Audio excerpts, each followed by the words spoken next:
Assalamualaikum warahmatullahi wabarakatuh. Kembali lagi ke channel Wahana Tani. Kali ini saya berkunjung ke BPP Longkali. Pada saat ini pukul 17, artinya di luar jam kerja. Jadi saya sengaja menyempatkan untuk mendatangi balai penyuluh di Longkali, karena setahu saya para penyuluh mereka itu pada di sini semua. Ya, jadi merelakan dia tidak pulang demi apa, tugas negara. Untuk itu wajar kalau kondisinya mungkin teman-teman nanti tidak menggunakan paket dinas ke apa ya, karena memang kita di luar jam kerja tapi tetap teman-teman pada di sini semua. Oke teman-teman, untuk mengetahui selanjutnya tetap di channel Wahana Tani dan jangan lupa subscribe dan like and komennya. Oke, kita ikuti selanjutnya.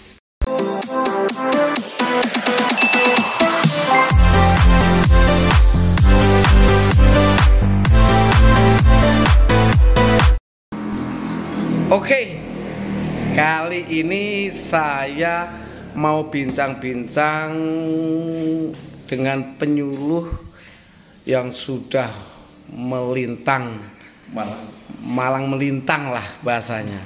Itu yang pernah ditugaskan di pelosok, pokoknya di mana-mana. Nah, saat ini dia lagi jadi penyuluh di Desa Sebagong Makmur. Di Desa Sebagong Makmur itu kalau tidak salah mempunyai luas wilayah tanah lokasi tanam pangan itu 550 hektar. Tetapi ada beberapa hal yang patut kita bincangkan kalau kita bicara masalah pangan. Nah, salah satunya yang menjadi isu di Desa Sebagong Makmur yaitu masalah meningkatkan produksi hasil panen para petani. Sekarang kita tanya kepada PPL-nya, kira-kira apa sih yang menyebabkan di lokasi Desa Sebagong Makmur itu maupun Desa Sebagong 4 atau kawasan yang di Sebagong itu yang menjadi tingkat produksinya itu kurang dibandingkan desa-desa lain, khususnya ya tidak usah jauh-jauh, mungkin tapi kawasannya mungkin di Grogot atau di kawasan Babulu yang notabene di dekat pedesaan. Gimana Pak Mami? Ngopi dulu, tidak apa-apa, santai sambil ngopi. Saya juga ngopi. Oke, terima kasih Pak Parno atas kunjungannya. Wah, beliau ini luar biasa sekali.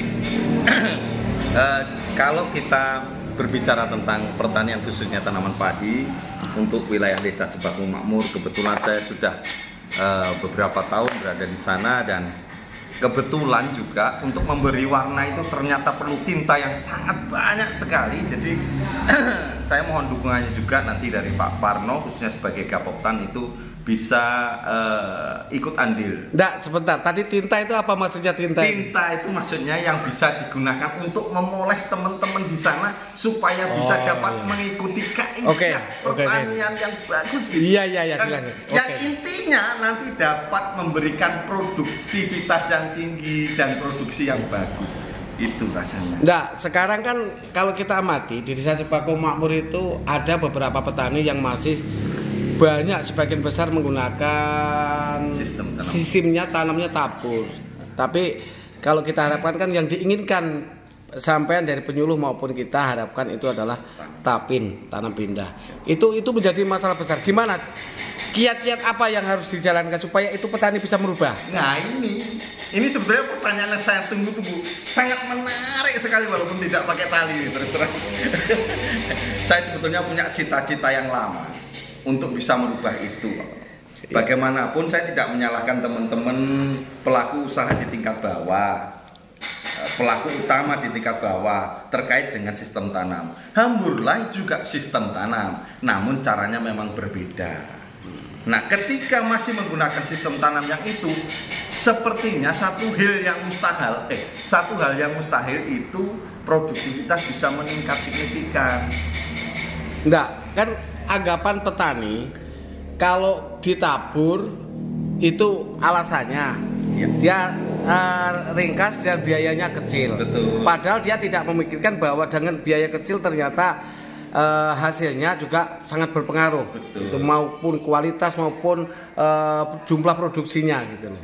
Itu jadi memang kita sebagai pelopor, sebagai anggap aja lah penyuluh maupun Gapoktan maupun petani yang memberi penyuluhan secara tidak langsung kepada petani, itu kelihatannya harus merubah sistem. Iya, siap. Karena apa? Melalui Dinas Pangan, Tanaman Pangan Provinsi dan Tanaman Pangan dan Hortikultura Provinsi maupun Kabupaten, kelihatannya tidak terlalu banyak membawa dampak perubahan yang ada. Sehingga langkah-langkah apa yang paling jitu? Apakah melalui dengan cara seorang off-taker yang harus membeli gabahnya lebih mahal jika dia ditanam dengan hasil yang bagus, gitu? Apakah kira-kira kayak gitu? Yang jelas Pak Parno, yang menimbulkan minat mereka tentunya bertani itu dapat memberikan hasil yang bagus. Intinya di situ. Lalu bagaimana caranya untuk membuat teman-teman di tingkat bawah itu kemudian tertarik untuk melakukan seperti apa yang kita inginkan, meningkatkan produktivitas dan lain sebagainya? Ada beberapa cara. Memang ada beberapa cara. Yang pertama, itu sepertinya sistem penyuluhan kita harus dilakukan dengan cara demplot. Itu salah satunya. Ketika memang hasil produktivitas bagus, maka mereka akan mengikuti. Yang pertama. Yang kedua, seperti yang Pak Parno sampaikan dengan off-taker, itu saya juga sangat setuju. Mengingat di mana hilirnya itu sudah dipastikan diambil dan akan dibiayai oleh off-taker, ini tentunya juga akan memberikan semangat yang tinggi bagi teman-teman untuk bisa merubah dari pola tadi hambur menjadi tanam dan lain sebagainya, sehingga apa-apa yang sudah didapat di Sebagung Makmur terkait dengan alat mesin dan lain sebagainya itu bisa dimaksimalkan dengan produktivitas yang ada. Nah, kalau saya berpikir selain dari tindakan para penyuluh maupun para petani maupun para penyuluh swadaya, kalau saya pikir perlunya juga ada pemberian mengkaji ulang masalah harga, mulai harga pupuk dan harga hasil jual produksi juga. Karena apa? Saat ini lokasi kita selalu bermusuhan dengan kondisi yang sangat berlawanan dengan keinginan. Contohnya gini, petani menanam padi itu hasilnya susah dijual.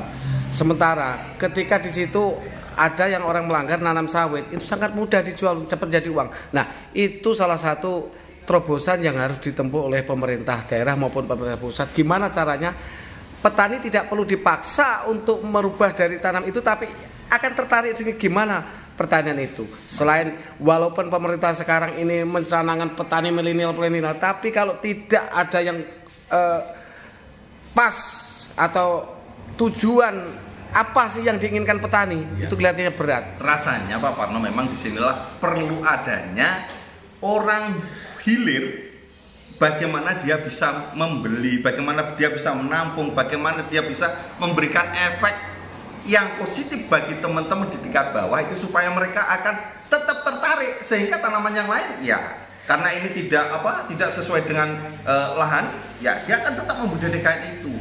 Dan ingat loh ya Pak Parno, ternyata dari petani itu terlahir seorang dokter, bahkan dari petani itu terlahir seorang presiden. Tapi sepertinya jarang sekali dari seorang presiden bahkan seorang dokter itu lahir seorang petani. Ini saya harapkan Pak Parno ini menjadi penyemangat sekaligus pesan terakhir yang harus disampaikan kepada pihak-pihak yang terkait masalah tanaman pangan yang ada di Kaltim. Pesan coba apa dari seorang penyuluh Mami Yunanto?